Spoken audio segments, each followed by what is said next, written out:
اہل تقوی کی صورت بنا لیجئے، اہل تقوی کی صورت بنا لیجئے، نور سنت سے چہرہ سجا لیجئے، نور سنت سے چہرہ سجا لیجئے، اہل تقوی کی صورت بنا لیجئے۔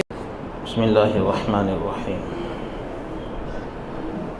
الحمد للہ وحدہ والصلاة والسلام علی من لا نبی بعدہ وعلی آلہ واصحابہ واتباعہ الذین اتبعوا ہدیہ، اما بعد، فعن ابی ہریرہ رضی اللہ عنہ قال قیل یا رسول اللہ من اکرم الناس قال اتقاہم فقالوا ليس عن هذا نسألك قال فيوسف نبي الله ابن نبي الله ابن نبي الله ابن خليل الله قالوا ليس عن هذا نسألك قال فعن معادن العرب تسألوني خيارهم في الجاهلية خيارهم في الإسلام إذا فقهوا، متفق عليه۔ وفقهوا بضم القاف على المشهور وحكي كسرها أي علموا أحكام الشرع۔ محترم دوستو بزرگو، اللہ رب العزت نے ہر انسان میں کچھ صلاحیتیں رکھی ہیں۔ اگر وہ ان صلاحیتوں کو صحیح استعمال کرتا ہے، جہاں ان صلاحیتوں کو استعمال کرنا چاہیے، تو اس انسان میں نکھار پیدا ہوتا ہے، اور اگر ان صلاحیتوں کو انسان غلط جگہوں پر استعمال کرتا ہے تو اس انسان میں بگاڑ پیدا ہوتا ہے۔ نبی صلی اللہ علیہ وسلم حدیث مبارک میں ارشاد فرماتے ہیں الناس معادن کمعادن الذهب والفضة، لوگ کان کی طرح ہیں، جیسے سونے کی کان ہوتی ہے، چاندی کی کان ہوتی ہے۔ سونے کے کان سے سونا نکلتا ہے، لیکن دو قسم کا سونا ہوتا ہے، ایک وہ جو خالص سونا ہوتا ہے، اور ایک سونے کے کان سے نکلا ہوا سونا ملاوٹ والا ہوتا ہے، جس کو چھاننا پڑتا ہے۔ چاندے کے کان سے چاندی نکلتی ہے، لیکن چاندی کبھی خالص نکلتی ہے، کبھی مٹی کے ساتھ ملی ہوئی ہوتی ہے، اس کو مشینوں کے ذریعے سے علیحدہ کرنا پڑتا ہے، چھاننا پڑتا ہے۔ ایسے انسان کان ہے۔ کچھ انسان اچھی عادتوں کی بنیاد پر، اپنی صلاحیتوں کی بنیاد پر نکھر جاتے ہیں، جیسے سونا خالص ہوتا ہے، نکھرا ہوا ہوتا ہے، اور کچھ انسان اپنی بری عادتوں کی وجہ سے ان صلاحیتوں کو غلط جگہ پر استعمال کرنے کی وجہ سے بگڑ جاتے ہیں۔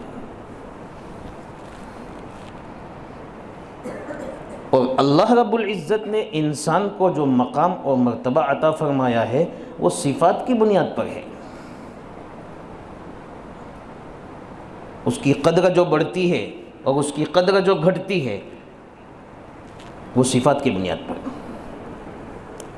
صحابہ کرام رضی اللہ عنہم اجمعین، اسلام سے پہلے بھی وہی صحابہ تھے، وہی لوگ تھے، وہی جسم تھا ان کا، وہی ظاہری جثہ تھا، اور اسلام لانے کے بعد بھی وہی ان کا جسم تھا، وہی ظاہری جثہ تھا۔ فرق اتنا ہے کہ اسلام لانے سے پہلے ان کے اندر کی جو صلاحیتیں تھیں، وہ صلاحیتیں غلط جگہوں پر استعمال ہونے کی وجہ سے ان میں بگاڑ پیدا ہو گیا تھا، اس لیے اچھی صفت نہیں تھی۔ وہی قریش کے خاندان سے تھے، وہی بنو عدی کے خاندان سے تھے۔ حضرت عمر تھے، بنو عدی میں سے تھے، قبیلہ عدی میں سے تھے، سب کے یہی حالات ہیں۔ لیکن اسلام لانے کے بعد سمجھ میں آیا کہ صلاحیتوں کو کہاں لگانا ہے، کس طرح ہم اپنے اندر صفات پیدا کریں گے۔ تو صفات پیدا کی تو اللہ کے یہاں مقام بڑھا، ان کی قدر بڑھی۔ خاندان وہی ہے۔ بلال حبشی حبشہ کے رہنے والے ہیں، کوئی اونچا خاندان نہیں ہے، باہر کے ہیں، ایک غلام ہیں، لوگوں کی نگاہ میں تو غلام ہیں، لیکن اسلام لانے کے بعد اپنی صلاحیتیں صحیح جگہ پر لگی اور صفات پیدا ہوئے تو نکھر گئے، بڑا اونچا مقام اللہ نے ان کو دیا۔ پتہ چلتا ہے کہ صفات کی بنیاد پر، اچھی عادتوں کی بنیاد پر، اچھے اعمال کی بنیاد پر انسان میں نکھار پیدا ہوتا ہے، اور اچھے عمل کی بنیاد پر انسان کا قدر، انسان کی قدر اور انسان کا مرتبہ بڑھتا ہے۔ کسی بستی میں یا کسی اچھے محلے میں رہنے کی وجہ سے انسان کا مرتبہ بڑھتا نہیں ہے، کسی اچھے خاندان کا ہونے کی وجہ سے انسان کا مرتبہ بڑھتا نہیں ہے۔ اس لیے ہر آدمی کو یہ حکم ہے اللہ کی جانب سے، یا ایھا الناس انا خلقناکم من ذکر وانثی وجعلناکم شعوبا وقبائل لتعارفوا، اے لوگو ہم نے تمہیں تو ایک ہی ماں باپ سے پیدا کیا ہے، اگر اصل دیکھنے جائیں تو سب کا باپ اور سب کی ماں ایک ہے، ایک ہی ماں سے۔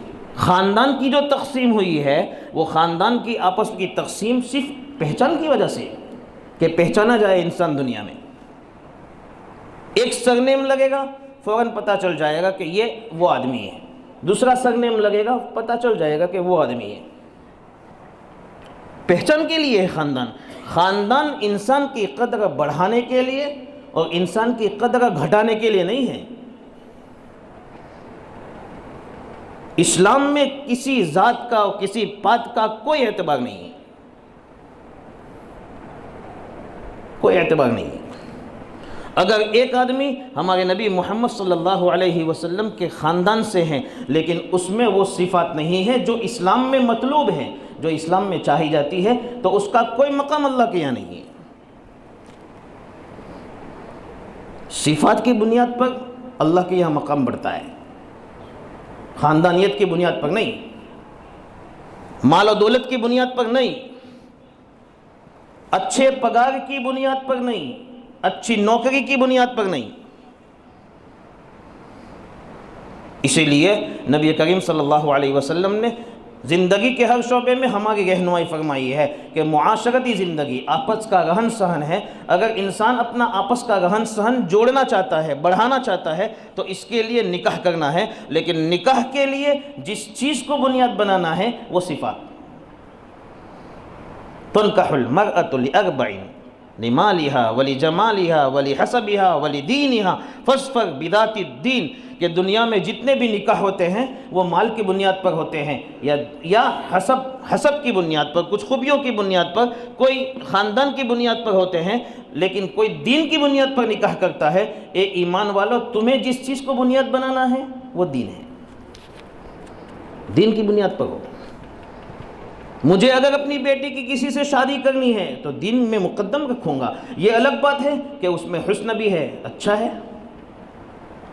اچھی بات ہے، لیکن دینداری مین ہے، صفات وہ مین بنیاد اس کو بنایا جائے گا، اسی کی وجہ سے اللہ کے یہاں قدر ہے، اس کے علاوہ کسی چیز کا مرتبہ اللہ کے یہاں نہیں ہے۔ اگر ہمیں اپنا سردار کسی کو بنانا ہے اس میں بھی صفات مقدم ہوگی۔ رشتہ داری کی بنیاد پر کسی کو اپنا سردار مقرر نہیں کر سکتے ہیں۔ ہمیں اپنا ذمہ دار بنانا ہے تو صفات مقدم ہوگی۔ رشتہ داری کی بنیاد پر ہم اس کو سردار اور ذمہ دار نہیں بنا سکتے ہیں۔ جیسے عام طور پر چناؤ میں ہوتا ہے کہ لوگ اپنے رشتہ داروں کی بنیاد پر اپنے رشتہ دار کی کھینچتے ہیں، یہ صحیح طریقہ نہیں۔ اسلامی طریقہ یہ ہے کہ اس آدمی کو چناؤ میں اس آدمی کو لایا جائے کہ جس میں صفات ہو، جس چیز کے لیے چنا جاتا ہے کہ ہمارے مذہب کی حفاظت ہو، اسی طرح ہمارے سماج کی ترقی ہو، دنیاوی اعتبار سے، دینی اعتبار سے، دونوں اعتبار سے جو آدمی ترقی کے قابل ہو، جو کام کر سکتا ہو، اسی کو ہم چناؤ میں لائیں گے۔ رشتہ داری وہاں نہیں دیکھی جائے گی۔ اگر رشتہ داری کو دیکھا جاتا ہے تو یہ جھوٹی گواہی ہے، اسی کو مقدم کیا جائے گا جس میں لائقات ہیں۔ جس میں صلاحیت ہے. ہم دیکھیں گے کہ کون سماج کی خدمت کرتا ہے, کس میں جذبہ ہے خدمت کا. ماضی دیکھیں گے, گزرا ہوا زمانہ دیکھیں گے, خدمت کا جذبہ کس میں ہے جو یہ کام کر سکتا ہے. کسی کو بنیاد بنا کر ہم سردار نہیں بنائیں گے, کسی کو بنیاد بنا کر, کسی رشتہ داری کو بنیاد بنا کر ہم کسی کو اپنا کاؤنسلر نہیں بنائیں گے. اسلامی نظام ہے, اسلام کا تعلق زندگی کے ہر شعبے سے ہے, صرف نماز سے, روزے سے, زکوٰۃ سے اور حج سے نہیں ہے, ہر شعبے سے ہیں. ہر شعبے میں ہمارے نبی محمد صلی اللہ علیہ وسلم نے رہنمائی فرمائی ہے کہ ہمیں اس شعبے میں کس طرح چلنا ہے, کن اصولوں کا لحاظ کرنا ہے. الغرض کہنا اتنا چاہتا ہوں کہ کسی کا مقام اللہ کے یہاں بڑھے گا تو وہ صفات کی بنیاد پر, بے دینی کی بنیاد پر کسی کا مقام اللہ کے یہاں نہیں بڑھ سکتا ہے. اسی لیے ہم دیکھ رہے ہیں نا کہ جو عہدے کے لیے لڑتے ہیں, وہ جب عہدے کے لیے کھڑے ہوتے ہیں, امیدوار ہوتے ہیں, تو بے دینی اپنے سامنے رکھتے ہیں. بے دینی کو اپنے سامنے رکھ کر کوئی لشکر نکالتا ہے, کوئی ریلی نکالتا ہے, اور اس میں دیکھو تو فحاشی, عیاشی, ناچ گان, ڈھول ٹماسے, پٹاخے پھوڑے جاتے ہیں. یہ سب بے دینی ہے, یہ بے دینی ہے, یہ غلطیاں ہیں جو ہمارے معاشرے میں ہو رہی ہیں. اس شریعت اس کی قطعاً اجازت نہیں دیتا ہے, اس کی قطعاً اجازت نہیں. اللہ سے مانگ کر, صدقہ کر کے, صلاۃ الحاجت پڑھ کے ہمیں ان چیزوں کو حاصل کرنا چاہیے, لیکن ان چیزوں کو حاصل کیا جا رہا ہے بے دینی کی بنیاد پر. مقام اس سے نہیں ملتا ہے, بری صفات سے مقام نہیں ملتا ہے, ڈھول تاشے سے مقام نہیں ملتا ہے, پٹاخے پھوڑنے سے مقام نہیں ملتا ہے. جو لوگ ایسا کرتے ہیں وہ غلط ہے, وہ حرام کام کے مرتکب ہوتے ہیں, اور حرام کام کے ذریعے کسی کو ترقی نہیں ملتی ہے. اللہ نے ترقی دین اور دنیا کی رکھی ہے تو وہ اوصاف کی بنیاد پر رکھی ہے. اسی لیے صحابہ کرام نبی کریم صلی اللہ علیہ وسلم کے زمانے میں اللہ کے رسول صلی اللہ علیہ وسلم سے جو سوال کرتے تھے وہ اپنی دینی ترقی کے متعلق سوال کرتے تھے. ہم بڑھیا کیسے بن سکتے ہیں, ہم عمدہ کیسے بن سکتے ہیں, ہم اللہ کی نگاہ میں قدر والے کیسے بن سکتے ہیں, وہ سوال اپنی دینی ترقی کے متعلق کرتے تھے. جیسے دنیا میں ایک آدمی کو کوئی گاڑی لانی ہو تو وہ شو روم پہ جا کے یا اپنے دوستوں سے باقاعدہ اس کی تفتیش کرتا ہے کہ کون سا ماڈل اچھا ہے. فور ویلر لانی ہے, اس میں ماڈل پوچھے گا کون سا ماڈل اچھا ہے, کس میں فیسلٹی زیادہ ہے, کس میں مضبوطی زیادہ ہے, ساری چیزیں پوچھے گا. صحابہ اپنے زمانے میں نبی کریم صلی اللہ علیہ وسلم سے یہ پوچھتے تھے کہ بڑھیا آدمی کون, انسانوں میں اچھی سے اچھی کوالٹی کون سی کوالٹی کہلائے گی. یہ حضور سے یہ سوال کرتے تھے. ابو ہریرہ رضی اللہ تعالیٰ عنہ فرماتے ہیں نبی کریم صلی اللہ علیہ وسلم سے سوال کیا گیا. کیا سوال کیا گیا؟ یا رسول اللہ من اکرم الناس, اے اللہ کے رسول من اکرم الناس, لوگوں میں سب سے زیادہ معزز آدمی کون ہے,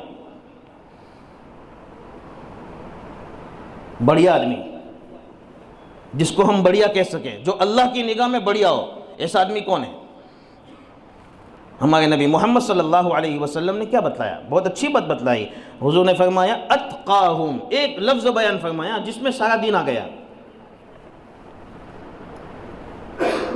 جو سب سے زیادہ اللہ سے ڈرنے والا ہو, یعنی سب سے زیادہ جس کی زندگی میں اچھے عمل ہو, آخرت کی طرف لے جانے والے اچھے سے اچھے عمل جس کی زندگی میں سب سے زیادہ ہو, وہ آدمی سب سے بڑھیا ہے. حضور نے کوئی خاندان نہیں بتلایا کہ قریشی خاندان کا آدمی سب سے بڑھیا, اپنے خاندان کا نام بھی نہیں لیا کہ بنو ہاشم کا آدمی سب سے بڑھیا. اسلام میں قدر اس کی نہیں ہے. قرآن کیا کہتا ہے؟ یا ایھا الذین آمنوا لا یسخر قوم من قوم عسى ان یکونوا خیرا منہم ولا نساء من نساء عسى ان یکن خیرا منہن. قرآن کیا کہتا ہے؟ اے لوگوں, مردوں کو کسی بھی مرد کا مذاق اڑانے کی اجازت نہیں ہے. ممکن ہے کہ جس کا مذاق اڑایا جا رہا ہے وہ اس سے بہتر ہو جو مذاق اڑانے والا ہے. کسی عورت کو گنجائش نہیں ہے کہ وہ کسی عورت کا مذاق اڑائے، اس کو کمتر سمجھے، اس کو حقیر سمجھے، کسی عورت کو بھی اجازت نہیں ہے۔ ممکن ہے اللہ کی نگاہ میں وہ عورت جس کی مذاق اڑائی جا رہی وہ بہتر ہو۔ پتہ چلتا ہے خاندان کی بنیاد پر کسی کو حقیر نہیں سمجھنا چاہیے، کسی کو بھی نہیں، سب اللہ کے بندے ہیں۔ کلکم عباد اللہ، ہم سب اللہ کے بندے ہیں۔ اس لیے حضور نے یہ نہیں فرمایا کہ وہ خاندان کا آدمی سب سے بڑھیا، حضور نے فرمایا اتقاہم، ایک شبد میں، ایک لفظ میں ہم کو سمجھا دیا۔ سب سے زیادہ بڑھیا آدمی وہ ہے جو سب سے زیادہ اچھے اعمال سے متصف ہو، جس کی زندگی میں اچھی اچھی صفات ہو، وہ آدمی سب سے بڑھیا ہے۔ ایک نبی تھے ہمارے نبی محمد صلی اللہ علیہ وسلم، ایک نبی تھے، اس لیے ان کو کوئی سوال کیا جائے گا بڑھیا ہونے کے متعلق تو وہ تو یہی سمجھیں گے کہ صحابہ کیسا سوال، کس طرح کا سوال کرنا چاہتے ہیں، اس لیے حضور نے جواب اس سوال کے مطابق دے دیا۔ لیکن صحابہ کچھ اور پوچھنا چاہتے تھے اس جملے سے، تو صحابہ نے فرمایا اللہ کے رسول لیس عن ھذا نسأل، ہم اس کے متعلق آپ سے سوال نہیں کرنا چاہتے ہیں۔ تو حضور سمجھے پھر کچھ خاندانی اچھی عادتوں کے متعلق کچھ سوال کرنا چاہتے ہیں۔ اللہ کے رسول صلی اللہ علیہ وسلم نے دوسرا جواب دیا کہ سب سے بڑھیا آدمی اگر دنیا میں دیکھا جائے تو وہ یوسف علیہ السلام ہے۔ کون ہے بھائی؟ یوسف علیہ السلام، دوسرا جواب۔ اس لیے کہ یوسف علیہ السلام وہ شخصیت ہیں کہ خاندانی شرافت اور خاندانی عزت بھی ان کے اندر ہے، اور ساتھ ساتھ میں اللہ رب العزت نے نبوت سے بھی نوازا ہے، اچھی عادتوں سے بھی نوازا ہے، ہر طرح کی خیر ان میں موجود ہے۔ ان کے والد یعقوب علیہ السلام وہ بھی نبی، یعقوب علیہ السلام کے والد اسحاق علیہ السلام وہ بھی نبی، اسحاق علیہ السلام کے والد حضرت ابراہیم خلیل اللہ علیہ السلام وہ بھی نبی۔ کتنے باپ دادا سب نبی، ابراہیم علیہ السلام نبی، اسحاق علیہ السلام نبی، یعقوب علیہ السلام نبی، وہ خود نبی۔ اتنا اونچا خاندان دنیا میں کہاں سے لینے جاوے؟ اتنا اونچا خاندان کہ خود بھی نبی، باپ نبی، دادا نبی، پردادا نبی، اور ساتھ ساتھ میں اچھی عادت نبوت خود کو حاصل ہے، اس لیے بڑی بڑی صفات ان کے اندر موجود ہیں، اور اس کے ساتھ ساتھ یہ ہے کہ مستقل اللہ نے ان کو بہت ساری صلاحیتوں سے نوازا ہے۔ مثلا یہ ہے کہ حکومت کس طرح کرنی ہے، پبلک کی خدمت، رعیت کی خدمت کس طرح کرنی ہے۔ ایسے سالوں میں، جن سالوں میں قحط سالی تھی، ان سالوں میں انہوں نے پبلک کو ان کا غلہ پہنچایا، کھانے پینے کا جو اناج پہنچایا، وہ دنیا ایسا نظام پیش نہیں کر سکتی ہے۔ 7 سال قحط سالی کے تھے، قحط سالی، اناج نہیں ہوگا۔ 7 سال تک انہوں نے نظام ایسا بنایا کہ جس میں پبلک کو، رعیت کو کھانا پہنچے، غلہ پہنچے۔ پھر دوسری صلاحیت یعنی ملک چلانے کی صلاحیت، حکومت چلانے کی صلاحیت کے ساتھ ساتھ اللہ رب العزت نے خواب کی تعبیر کی بھی بڑی بڑی صلاحیت دی تھی ان کو، اس کا مستقل علم دیا تھا۔ ایک ہونہار نبی یوسف علیہ السلام، ہر طرح کی صلاحیت ان میں موجود، خاندانی اعتبار سے دیکھو تو شرافت ہے، عزت کے حامل ہیں، اور اعمال کے حساب سے دیکھو، صلاحیتوں کے حساب سے دیکھو تو اللہ نے خوب نوازا ہے۔ اس لیے ہمارے نبی محمد صلی اللہ علیہ وسلم نے فرمایا کہ شاید آپ لوگ نسب کے متعلق پوچھنا چاہتے ہو تو نسب نامے کے متعلق اگر جواب دیا جائے تو یوسف علیہ السلام جیسا کوئی آدمی نہیں۔ انہوں نے، صحابہ نے پھر فرمایا ہم یہ بھی سوال نہیں کرنا چاہتے۔ ہم کس کے متعلق سوال کرنا چاہتے؟ فرمایا فعن معادن العرب۔ حضور تیسری بات سمجھ گئے۔ تیسری بات یہ ہو سکتی ہے کہ آپ لوگ اکرم الناس، لوگوں میں سب سے معزز آدمی کون؟ اس سے مراد یہاں جو عرب کے جو قبیلے ہیں، ان قبیلوں کی جو اصل جڑیں ہیں، جہاں سے یہ قبیلے چلے ہیں، ان لوگوں میں سب سے زیادہ عزت والا آدمی کون؟ یہ سوال کرنا چاہتے ہیں عرب کے قبیلوں کے متعلق۔ بھائی قریش ایک قبیلہ ہے، ان کی بنیاد، ان کی جڑ قریش، بنو عبد الاشہل ایک قبیلہ ہے، عبد الاشہل ان کی بنیاد، یہ جڑ ہے، یہاں سے یہ قبیلہ چلا۔ بنو عدی ایک قبیلہ ہے، عدی نام کا آدمی ان کی اصل بنیاد ہے۔ تو عرب کے قبیلوں میں کی جو اصل جڑیں ہیں، جہاں سے یہ قبیلے چلتے ہیں، جہاں سے یہ بہتے ہیں، ان قبیلوں کی جو اصل جڑیں ہیں، ان میں سب سے معزز آدمی کون؟ یہ اصل صحابہ سوال کرنا چاہتے تھے۔ ہمارے نبی محمد صلی اللہ علیہ وسلم نے بہت بہترین اس کا جواب دیا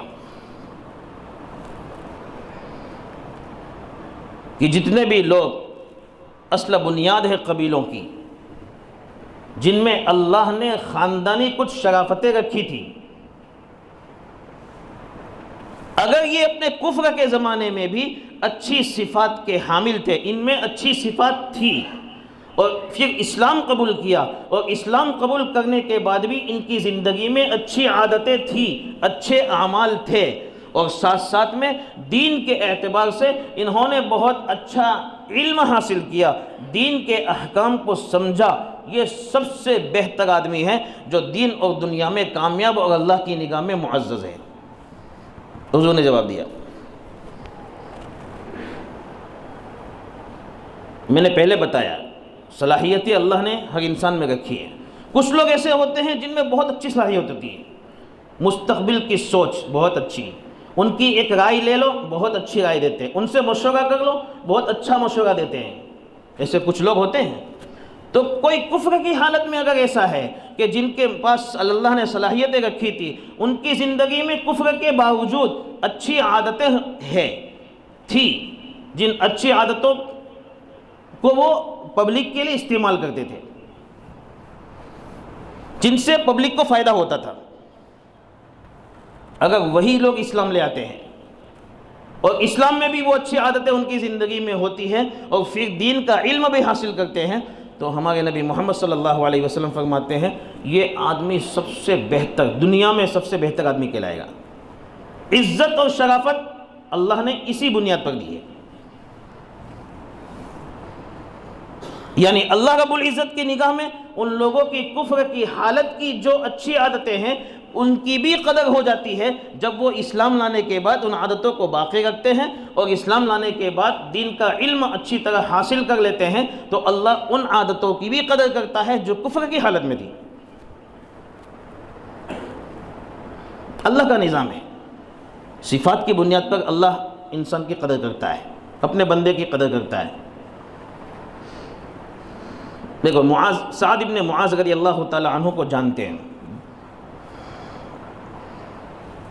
بہت بڑے صحابی ہیں، انصار صحابہ میں سے، مدینہ منورہ کے صحابہ میں سے۔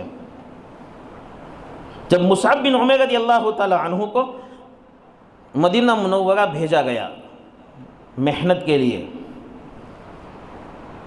تو ان کی محنت کی برکت سے حضرت سعد ابن معاذ رضی اللہ تعالی عنہ ایمان لے آئے، اور وہ اپنی قوم کے سردار تھے، قبیلے بنو عبد الاشہل کے سردار تھے۔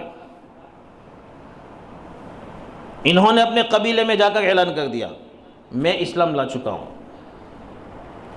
اور مجھ پر پورے قبیلے کی مردوں سے اور پورے قبیلے کی عورتوں سے بات کرنا حرام ہے اس وقت تک جب تک کہ تم لوگ مرد ہو یا عورت اسلام نہیں لاؤ گے۔ یہ اعلان کر دیا۔ مانتے تھے پورے قبیلے والے ان کو، حضرت سعد بن معاذ کو، سارا قبیلہ اسلام لے آیا۔ ایک آدمی کی فکر پر پورا قبیلہ، مرد بھی اسلام لے آئے، عورتیں بھی اسلام لے آئی، صلاحیت تھی ان میں، وہ صلاحیت انہوں نے استعمال کی۔ کہاں استعمال کی؟ صحیح جگہ پر، صحیح جگہ پر استعمال کی۔ اللہ نے اس صلاحیت کی برکت سے پورے قبیلے کو ایمان کی توفیق دے دی۔ بس 5-6 سال ایمان کی حالت میں وہ رہے دنیا میں، اور غزوہ خندق جب سن ہجری 5 میں پیش آیا، اسی غزوہ خندق میں شہید ہو گئے۔ تو 5-6 سال کی زندگی اسلام والی زندگی ہے ان کی، اپنے کفر کی حالت میں اچھی صفات والے تھے، ایمان لائے، ان صفات کو استعمال کر کے اپنے پورے قبیلے کو ایمان پر مجبور کر دیا، اور قبیلہ ایمان لے آیا، اور پھر اپنی زندگی سرداری کی حالت میں انہوں نے اچھی طرح گزاری ایمان کے ساتھ اور اوصاف کے ساتھ، لیکن مدت بہت کم تھی، 5-6 سال کی مدت ہے، لیکن اللہ رب العزت نے ان صفات کی برکت سے اتنا نوازا۔ کتنا نوازا؟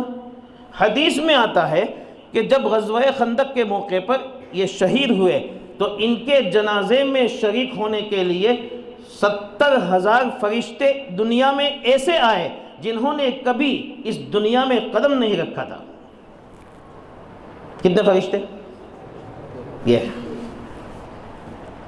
خیارکم فی الجاہلیت خیارکم فی الاسلام اذا فقہوا، کہ کفر کی حالت میں جو صفتیں ہوتی ہیں وہی صفتیں ایمان لانے کے بعد ہوتی ہیں، اور وہ دین کا حکم بھی، دین کا علم بھی حاصل کرتے ہیں، اللہ ان کو مقام و مرتبہ دیتا ہے۔ 70,000 یعنی گجراتی میں 70,000 فرشتے ان کے جنازے میں شریک ہونے کے لیے تشریف لائے جنہوں نے دنیا میں کبھی قدم نہیں رکھا تھا۔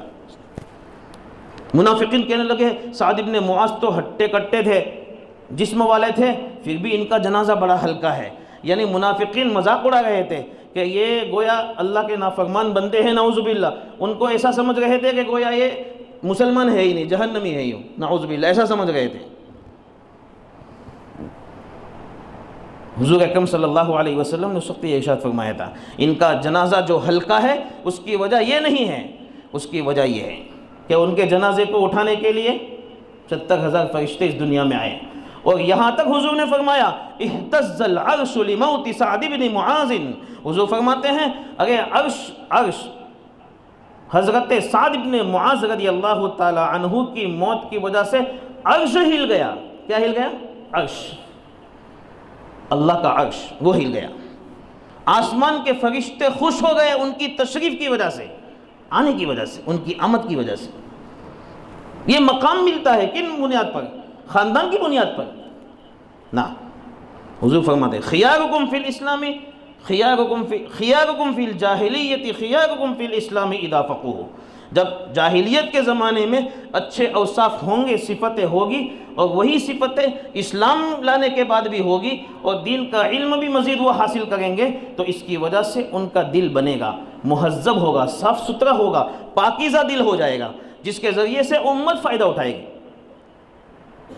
ہم سب میں اللہ نے صلاحیتیں رکھی ہے، لیکن ہم اپنی صلاحیتوں کو محدود کر دیتے ہیں۔ کچھ لوگ ایسے ہوتے ہیں جو اپنی صلاحیت کو محدود کر کے گھر کا چھوٹا سا چراغ بنا کے رکھتے ہیں کہ اس سے خود صرف فائدہ اٹھاتے ہیں۔ کچھ لوگ ایسے ہوتے ہیں جو بڑا بلب بنا کے رکھتے ہیں جو عام شاہراہوں پر ہوتا ہے، بڑے ہائی وے پہ ہوتا ہے، جس سے اطراف کے سب لوگوں کو بھی فائدہ ہوتا ہے۔ اور کچھ لوگ ایسے ہوتے ہیں جو اپنے آپ کو سورج بنا کے رکھتے ہیں۔ قریب کا آدمی بھی فائدہ اٹھاتا ہے، دور کا آدمی بھی فائدہ اٹھاتا ہے، دشمن بھی فائدہ اٹھاتا ہے، دوست بھی فائدہ اٹھاتا ہے، ہر آدمی اس سے فائدہ اٹھاتا ہے۔ اپنی صلاحیتوں کو اس طرح وہ استعمال کرتے ہیں، سورج بن کے دنیا میں رہتے ہیں۔ اور جب سورج بن کے رہتے ہیں تو پھر ایسا ہی مقام ملتا ہے جو سعد بن معاذ کو ملا ہے۔ لیکن جب آدمی سورج بن کے نہیں رہتا بلکہ صرف چراغ بن کے رہتا ہے، اپنا ہی دیکھتا ہے، تو قریب کے پڑوسی کو بھی پتہ نہیں چلتا ہے کہ میرے پڑوسی کی موت ہو گئی ہے، پتہ نہیں چلتا ہے، پڑوسی کو پتہ نہیں چلتا۔ اور سورج بنا کے رکھتا ہو تو دنیا میں ڈنکا بج جاتا ہے کہ فلاں آدمی کی موت ہو گئی ہے۔ اللہ کا نظام ہے، پیسوں کی، مال و دولت کی بنیاد پر کسی کو مقام نہیں ملتا، دینداری کی بنیاد پر ملے گا۔ اس لیے میرے دوستو یہ بات ذہن میں بٹھا لو کہ بے دینی کے راستے سے اگر کوئی آدمی مقام حاصل کرنا چاہتا ہے تو وہ اللہ کے یہاں مقام نہیں لے سکتا ہے، نہیں لے سکتا ہے۔